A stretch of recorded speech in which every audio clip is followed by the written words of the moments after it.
नमस्कार, जनता टीवी देख रहे हैं आप। आपके साथ में हूं खुशबू पांडे। खबरों की शुरुआत करेंगे एक बेहद अहम जानकारी के साथ करेंगे। एक बड़ी खबर सामने आ रही। केंद्रीय ऊर्जा मंत्री से मिले हैं सुखविंदर सुक्खू। इस वक्त की बेहद अहम जानकारी। चीन बॉर्डर पर जाएंगे हिमाचल के मुख्यमंत्री सुखविंदर सिंह सुक्खू। निर्माण गतिविधियों का जायजा भी लेंगे मुख्यमंत्री। वाइब्रेंट के तहत छितकुल में हो रहा विकास कार्य, जिसका वो जायजा लेने जाएंगे। वाटर सेस के मसले पर चर्चा संभावित है। इस वक्त की बेहद अहम जानकारी से हम आपको रूबरू करा रहे हैं। हिमाचल के मुख्यमंत्री सुखविंदर सुक्खू और केंद्रीय ऊर्जा मंत्री आरके सिंह आज किन्नौर के दौरे पर हैं और निर्माण गतिविधियों का लेंगे जायजा मुख्यमंत्री सुखविंदर सिंह सुक्खू। वहीं वाइब्रेंट के तहत छितकुल में हो रहा विकास कार्य, तो आपको बता दें कि वाटर सेस के मसले पर चर्चा संभावित है। हमारे साथ शिमला से विकास शर्मा ब्यूरो चीफ जुड़ चुके हैं। विकास जी, जिस तरह से केंद्रीय ऊर्जा मंत्री आरके सिंह से मुख्यमंत्री सुखविंदर सिंह सुक्खू की मुलाकात हुई है, इस मुलाकात में कितना ये मुलाकात अहम रहने वाला है, क्या कुछ खास रहेगा? देखिए, बहुत से मसले हैं जिनको लेकर ये मुलाकात कई मायनों में अहम मानी जा रही है। एक, हिमाचल प्रदेश के साथ लगते हैं, यानी कि जो भारत और चीन के साथ जो ऐसा एक बॉर्डर है जो कि हिमाचल प्रदेश के साथ लगता है, जिसमें लाहौल स्पीति और किन्नौर का इलाका आता है जी। ऐसे में लगातार ये बात देखी जाती है, जो सूत्र भी लगातार बताते हैं कि जो चीन की तरफ को है वहां पर एक इंफ्रास्ट्रक्चर जो है वो बहुत जल्दी से जो है वहां पर डेवलपमेंट किया जा रहा है। ऐसे में तो भारत की तरफ से जो है वो क्या निर्माण कार्य चल रहे हैं और किस तरह से उसके ऊपर नजर रखी जा रही है। क्या हिमाचल प्रदेश के जो सीमावर्ती इलाके हैं, जो चीन के साथ जो भारत के जो इलाके हैं, वहां पर जो ग्रामीण हैं उनके क्या हालात हैं, क्योंकि ये लगातार खबरें आती रहती हैं कि पलायन की परिस्थितियों में जो है वहां के जो गांव के लोग हैं या फिर जो ग्रामीण कमोवेश के जो इलाके हैं वो रहते हैं। तो जो है वो होने के कारण भी जो हालात हैं वो बेहद बद से बदतर हो जाते हैं।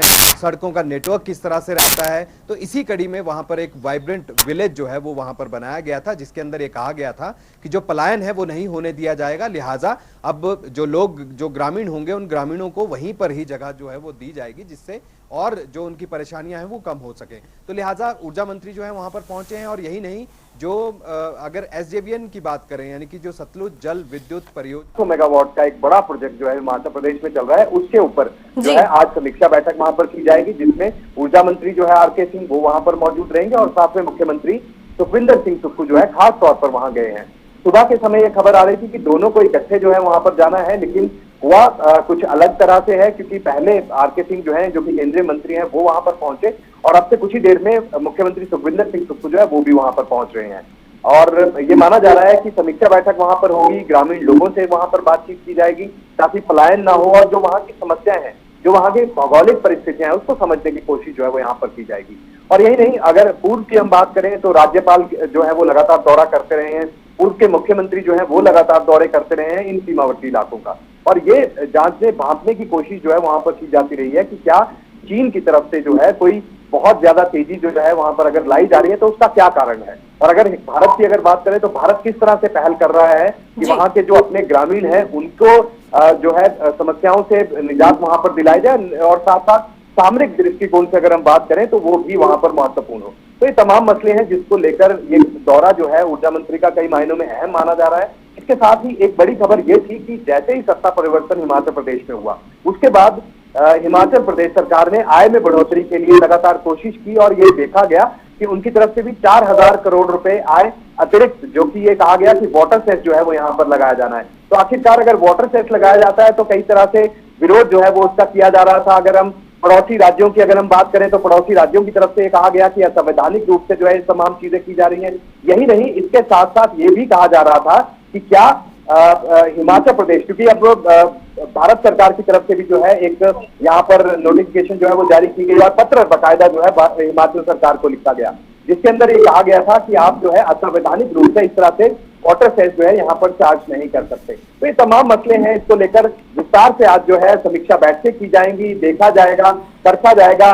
ऊर्जा मंत्री जो है विस्तार से लोगों से, ग्रामीणों से बात कर सकते हैं, वहीं हिमाचल सरकार से भी इस बाबत जो है बात की जा सकती है और अलग अलग जो प्रोजेक्ट्स हैं, जो किन्नौर जिला में सबसे ज्यादा जो पावर के प्रोजेक्ट्स हैं, उसके अंदर किस तरह से चीजें की जा सकती हैं, क्या कुछ और किया जा सकता है, तमाम मसलों को लेकर जो है चर्चा विस्तार से रूप से वहां पर हो सकती है। क्योंकि छितकुल जो गांव है, ये छितकुल गांव वो गांव है जो भारत का आखिरी गांव जो है आ जाता है, और ऐसे में सड़कों का विस्तार हो, सड़कों का नेटवर्क जो है मजबूत हो, और इसके साथ ही जो अगर हम बाकी चीजों के ऊपर, बाकी इंफ्रास्ट्रक्चर के ऊपर बात करें तो भारत के निर्माण कार्य कितनी तेजी से वहां पर चल रहे हैं, इन तमाम चीजों को, तो वही केंद्रीय ऊर्जा मंत्री और मुख्यमंत्री सुखविंदर सिंह सुक्खू का ये मुलाकात बेहद अहम रहने वाला है और देखा जाएगा कि इस मुलाकात के दौरान किन किन विषयों पर चर्चा होगी। खबरों में आगे बढ़ते हुए बात करेंगे अगली बड़ी खबर की ओर। इस वक्त की बेहद अहम जानकारी से हम आपको रूबरू कराएंगे। बड़ी खबर, निजी कंपनियों पर शोषण का आरोप लगा है। ये बेहद अहम जानकारी, 3 कंपनियों के खिलाफ मजदूरों का रोष नजर आ रहा है। तो आपको बता दें, 1 हफ्ते से धरने पर बैठे हैं मजदूर। ये बड़ी खबर, महीनों से नहीं मिल रहा उनके मानदेय। तो आपको बता दें कि मजदूर धरने पर बैठे हैं। नियमों की अवहेलना कर रही कंपनियां, CITU की तरफ से ये कहा गया है।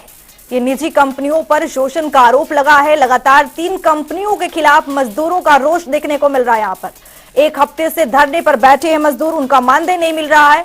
तो आपको बता दें, ये बड़ी खबर से हम आपको रूबरू करा रहे हैं।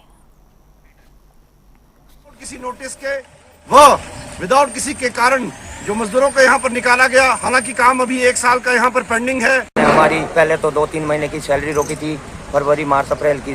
उस वजह से हमने इन्हें एक डिमांड नोटिस दिया था, जिसके चलते इन्होंने हमसे वादा किया था कि हम आपकी हर जो बेसिक डिमांड है वो हम पूरी करेंगे। ना इन्होंने हमारा अभी तक PF काटा है, ना हमें ओवर टाइम दिया हुआ है। हमसे काम 12-12, 14-14 घंटे हमसे काम करवाया गया है। हमारी मांग यही है कि जितने निकाले गए मजदूर हैं उन्हें वापस रखा जाए और हमारा जो पैसा बनता है वो हमें दिया जाए।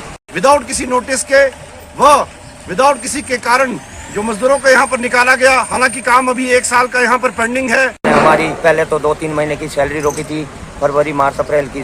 उस वजह से हम तो हमारे साथ रॉबिन शर्मा संवाददाता जुड़ चुके हैं। रॉबिन शर्मा, जिस तरह से निजी कंपनियों पर शोषण का आरोप है, मजदूर धरने पर बैठे हैं, किस तरह की जानकारी निकल करके सामने आ रही है, क्या कुछ जानकारी? जी मैं बताना चाहूंगा, जो पौंटा शिलाई नेशनल हाईवे है, इस हमेशा विवाद ही खड़े हुए हैं। क्या अवैध डंपिंग को लेकर सवाल उठे या मजदूरों को लेकर, ये लगभग पिछले 1 वर्षों से लगातार कंपनियों की जो लापरवाहियां हैं वो सामने आ रही है। आपको मैं बताना चाहूंगा कि शिलाई के विधायक व प्रदेश सरकार में उद्योग मंत्री हर्षवर्धन चौहान ने भी बकायदा कंपनी को नोटिस जारी करवाया था। स्थानीय जो प्रशासन SDM को था, नोटिस दिया था कि कंपनी को ब्लैकलिस्ट किया जाए, लेकिन अभी तक कोई कार्रवाई ऐसी अमल में नहीं लाई जा रही है। मजदूर 8 दिनों से धरने पर बैठे हैं, इनको 3 महीने की सैलरी नहीं दी जा रही है। ऐसे में आपको पता है कि ग्रामीण इलाकों में अब एक मजदूर आदमी अपना दिन की जो दिहाड़ी मजदूरी करते हैं उसके बाद ही अपना घर का लालन पालन करता है। अब ऐसे में जो मजदूर है, ना तो बच्चों की फीस दे पा रहे हैं, घर का खर्चा चलाने के लिए मुश्किल हो गया है। इससे इतनी तमाम मुसीबतें उनके लिए आगे आ गई है। जी, प्रशासन की ओर से अब तक कोई भी प्रतिनिधि, प्रदर्शनकारी सब मिलने पहुंचे हैं? जी मैं बताना चाहूंगा कि जो ये धरना प्रदर्शन जो किया गया, ये SDM कार्यालय के समीप ही किया गया है और ये रोजाना SDM से मिलने जाते हैं, लेकिन SDM द्वारा इन्हें ना तो कोई आश्वासन दिया गया है, ना अभी तक कोई मिलने तक का समय इनको नहीं दिया जा रहा है। जी, तो क्या आगे की रणनीति क्या है? मजदूरों की आगे की रणनीति क्या होगी? जो मजदूर है उनसे हमारी बातचीत की हुई थी। उन्होंने कहा था कि हमने अभी फिलहाल जो मिनिस्ट्री है उनको लेटर भेजा था, अगर 2 दिनों के अंदर इसका समाधान नहीं होगा तो नितिन गडकरी और PM को इसकी शिकायत भेजी जाएगी और वो धरना प्रदर्शन अपना जारी रखेंगे। जी, तो बहुत बहुत शुक्रिया रॉबिन शर्मा तमाम जानकारी साझा करने के लिए। तो चलिए अब खबरों में आगे बढ़ेंगे। जिला लाहौल स्पीति में आज सुबह 5 बजे HRTC बस लेह के लिए रवाना हो गई है। बर्फबारी के कारण लंबे समय से बंद रही बस सेवा आज से बहाल हो गई है। जिला लाहौल स्पीति के मुख्यालय के केलांग से आज सुबह 5 बजे HRTC की बस लेह के लिए रवाना हुई। लंबे समय से ये बस सेवा बर्फबारी के कारण बंद थी। अब निगम ने इस बस सेवा को एक बार फिर से शुरू कर दिया है, जो सर्दियों तक दिल्ली से लेह रूट पर चलेगी। ऐसे में अब लेह लद्दाख का रोमांच रखने वाला सैलानियों के लिए अच्छी खबर है। वो HRTC की बस में सफर कर दिल्ली से लेह पहुंच सकेंगे।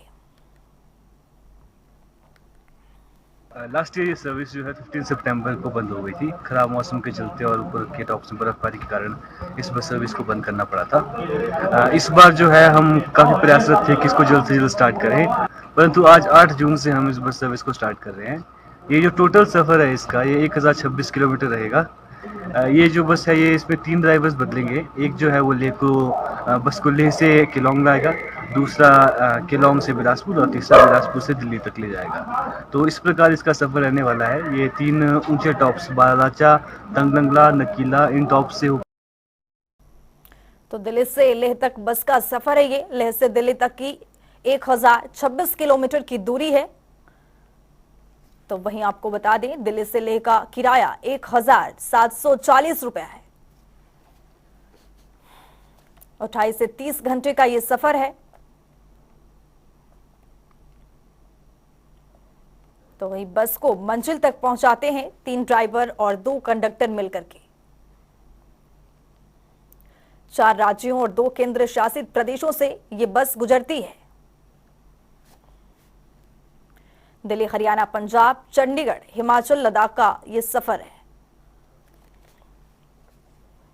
सफर के दौरान जगह जगह मिलेगा राज्यों के खाने का जायका। तो वहीं हिमाचल के कुदरती नजारों का ये दीदार भी करवाता है। अटल टनल का सफर का ले सकेंगे मजा सैलानी। एक और बड़ी खबर से हम आपको रूबरू कराएंगे इस वक्त की बेहद अहम जानकारी। ये बड़ी खबर सामने आ रही है। कर्ज लेने पर उद्योग मंत्री का बयान सामने आया है। कर्ज लेना प्रदेश सरकार की मजबूरी बताया है, तो वहीं केंद्र हिमाचल के प्रति दिखाया सहानुभूति। तो आपको बता दें, ये बड़ी खबर बता रहे हैं, सुखू सरकार ने फिर से कर्ज लिया 1000 करोड़ का ये वित्तीय घाटा। कर्ज लेने पर उद्योग मंत्री का बयान सामने आया है। कर्ज लेना प्रदेश सरकार की मजबूरी बताया है उन्होंने।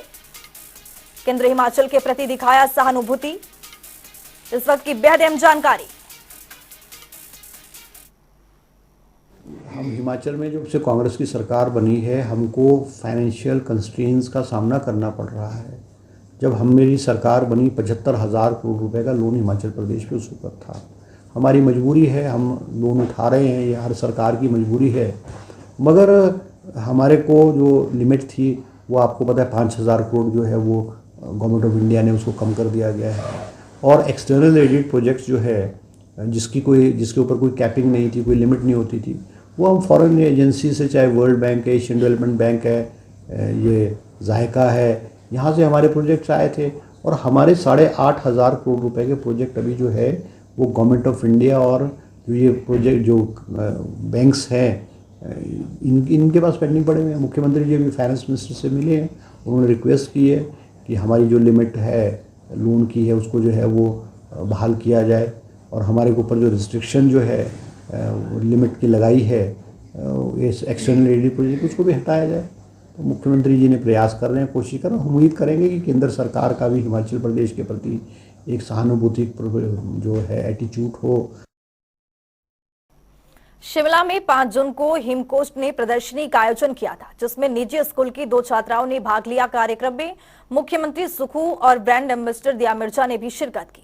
वहीं स्कूल की अध्यापिका ने जानकारी देते हुए बताया कि प्रदर्शनी में भाग लेने वाले 16 स्टॉलों में उनका स्कूल कांगड़ा से ही नहीं बल्कि पूरे हिमाचल से एकमात्र स्कूल था। साथ ही बताया कि उनके स्टॉल पर पहुंचे मुख्यमंत्री और ब्रांड एम्बेसडर दिया मिर्जा ने खूब सराहना किया। कहा कि ये सब बच्चों की कड़ी मेहनत और स्कूल स्टाफ के सहयोग का नतीजा है।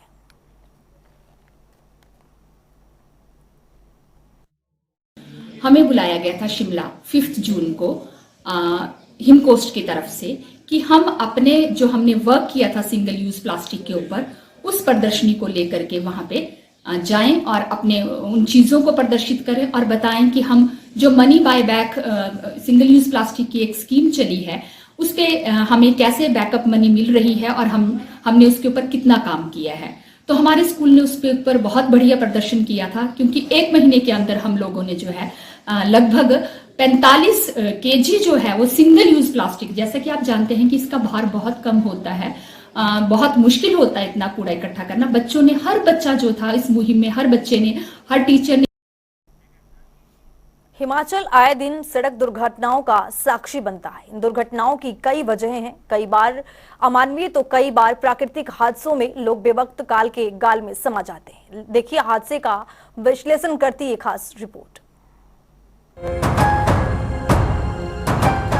पहाड़ी राज्य हिमाचल घुमावदार सड़कों का एक ऐसा जाल है जिसमें फंसकर हर साल औसतन 1000 से ज्यादा लोग असमय अपनी जान गंवा देते हैं।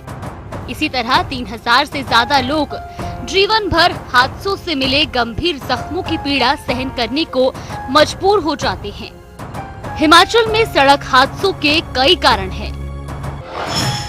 वाहनों में तकनीकी खराबी, मानवीय भूल, तेज रफ्तार में वाहन चलाना, नशे की हालत में ड्राइविंग हादसों का बड़ा कारण है। हालांकि राज्य सरकार का परिवहन निदेशालय, पुलिस विभाग और आपदा प्रबंधन से जुड़ी संस्थाएं लगातार लोगों को जागरूक करती रहती हैं, लेकिन हादसे हैं कि थमने का नाम ही नहीं ले रहे। बीते 10 साल में हुए हादसों पर गौर डालिए। साल 2013 से 14 के बीच में 3008 हादसे हुए, 1116 लोगों की मौत हुई, जबकि 4961 लोग घायल हुए। साल 2014 से 15 के बीच 3012 हादसे हुए, जिसमें 1189 लोगों की मौत हुई, 5422 लोग घायल हुए। साल 2015 से 16 में 3168 हादसे हुए, 1271 लोगों की मौत हुई, जबकि 5764 लोग घायल हुए। साल 2016 से 17 के बीच में 3114 हादसे हुए, मौत 1203 हुई, जबकि घायल 5452 लोग हुए। साल 2017 से 18 के बीच में 3110 हादसे हुए, जिनमें 1208 लोगों की मौत हुई, जबकि 5551 लोग घायल हुए। साल 2018 से 19 के बीच में 2873 हादसे हुए, जबकि 1146 लोगों की मौत हुई और 4904 लोग घायल हुए। साल 2019 से 20 के बीच में 2190 हादसे हुए, जबकि 892 लोगों की मौत हुई, तो वहीं 3224 लोग घायल हुए। साल 2020 से 21 के बीच में 2403 हादसे हुए, जबकि 1049 लोगों की मौत हुई, तो वहीं 3454 लोग घायल हुए। साल 2021 से 22 के बीच में 2557 हादसे हुए, जबकि 1032 लोगों की जान गई, तो वहीं 2597 लोग घायल हुए। इन आंकड़ों पर गौर करें तो साल 2016, 2017 और 2018 इन 3 सालों में 3682 लोगों की मौत हुई। हादसों के लिहाज से ये साल हिमाचल के लिए त्रासदीपूर्ण रहे। इन बढ़ते हादसों को रोकने के लिए सरकार समय समय पर अभियानों की समीक्षा कर रही है। इसके साथ ही जरूरत है तो सावधानी की। घुमावदार सड़कों पर सावधानी से चलें और अनमोल जान को बचाएं। ब्यूरो रिपोर्ट, जनता टीवी। बिलासपुर के घुमरावी में इंसानियत को शर्मसार करने का मामला सामने आया है। वीडियो में दिखाई दे रहा ये शख्स एक महिला को बेरहमी से पिटता नजर आ रहा है। हैरान कर देने वाली बात यह है कि दोनों ये पति पत्नी हैं। इस हैवानियत का वीडियो सोशल मीडिया पर जमकर वायरल हो रहा है। आरोपी पति इस बेरहमी से महिला को पीट रहा है। ये वीडियो किसी को भी विचलित कर सकता है। इस घटना में गंभीर रूप से घायल हुई महिला का इलाज जारी है। वहीं पुलिस ने सोशल मीडिया पर वायरल हो रहे इस वीडियो को लेकर पति के खिलाफ मामला दर्ज कर लिया है और आगामी कार्रवाई शुरू कर दी है। मामले की वजह सामने आना बाकी है, लेकिन इस तरह की घटनाएं झकझोर देती है और मानवीय पहलुओं पर सवाल भी खड़ा करती है।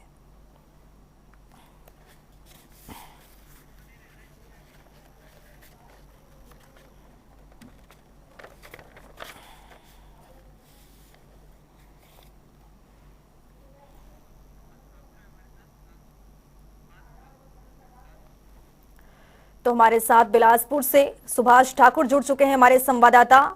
सुभाष, जिस तरह से एक वीडियो बहुत ही ज्यादा वायरल हो रहा है, इस वीडियो में पति अपनी पत्नी को बेरहमी से पिटता नजर आ रहा है। ये वीडियो बहुत ज्यादा हैरान और परेशान कर देने वाली है। जी बिल्कुल, ये जो वीडियो सोशल मीडिया पर वायरल हो रहा है, बहुत ही निर्दयता के साथ एक पति अपनी पत्नी को मार रहा है।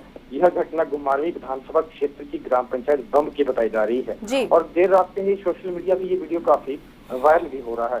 बताया जा रहा है कि इस घटना में महिला काफी गंभीर रूप से घायल हुई है, जिसे स्वास्थ्य संस्थान जो हमीरपुर है वहां पर इलाज के लिए ले जाया गया है, जहां पर इसका उपचार चला हुआ है। वहीं पर पुलिस ने मुकदमा दर्ज कर लिया है और आगामी कार्रवाई यहाँ पर जारी है। जी, ये घायल महिला का इलाज कहां पर चल रहा है? क्या महिला की स्थिति अभी ठीक बताई जा रही है? महिला का इलाज हमीरपुर में चला हुआ है और अभी उसकी स्थिति ठीक बताई जा रही है। जी, बहुत बहुत शुक्रिया सुभाष ठाकुर तमाम जानकारी साझा करने के लिए। तो ये घायल महिला का इलाज जारी है। वीडियो तस्वीरों के जरिए आप देख रहे हैं किस तरह से पति अपने पत्नी को बेरहमी से पीटता हुआ नजर आ रहा है। ये वीडियो बहुत ही ज्यादा लोगों को विचलित कर रहा है, बहुत ज्यादा ये वीडियो वायरल भी हो रहा है।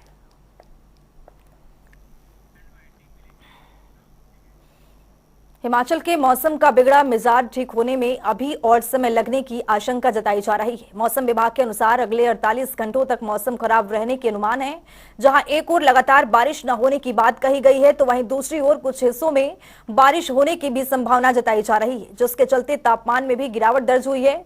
मौसम विभाग केंद्र के निदेशक सुरेंद्र पॉल ने कहा, और लगभग 20 साल बाद मई महीने में सामान्य से अधिक वर्षा हुई है, जिसके चलते अधिकतम तापमान सामान्य से कम चल रहा है।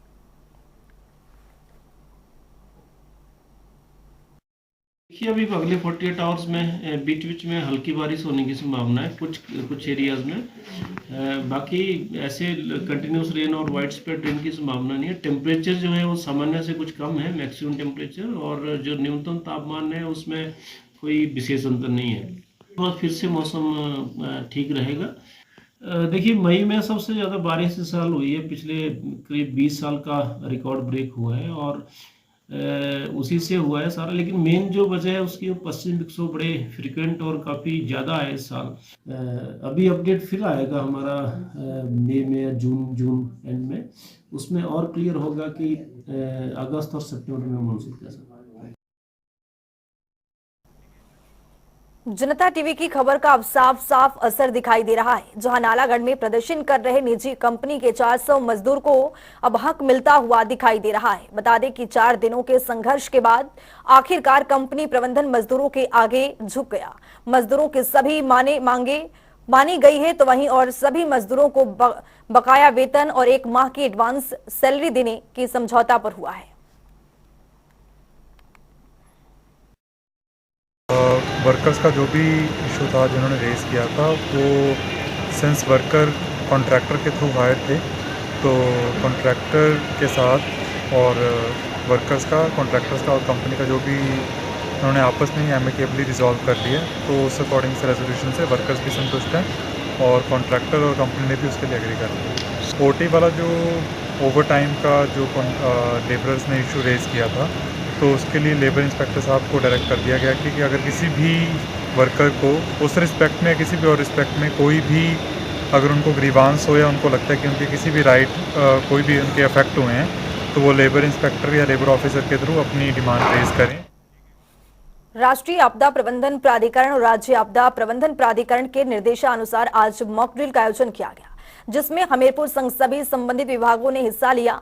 डीडीएमए के अध्यक्ष हिमराज बैरवा ने बताया कि मॉक ड्रिल मुख्यतः बाढ़ और भूस्खलन जैसे प्राकृतिक आपदाओं के दौरान बचाव और राहत कार्यों के अभ्यास के लिए करवाई जा रही है।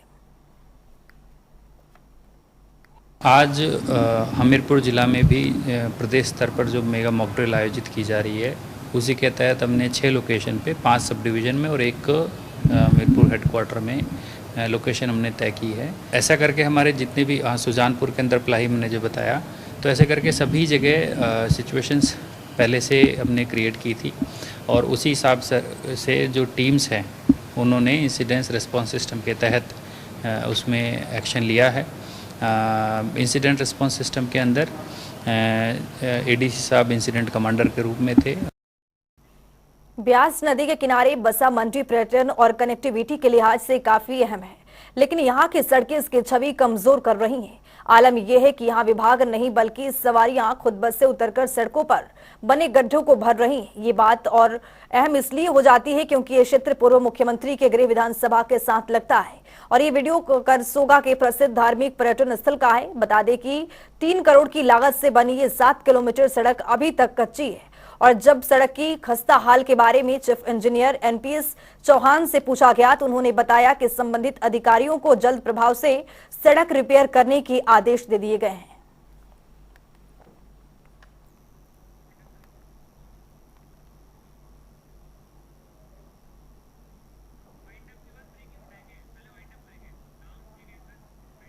रुकेंगे छोटे से ब्रेक के लिए, देखते रहिए जनता टीवी।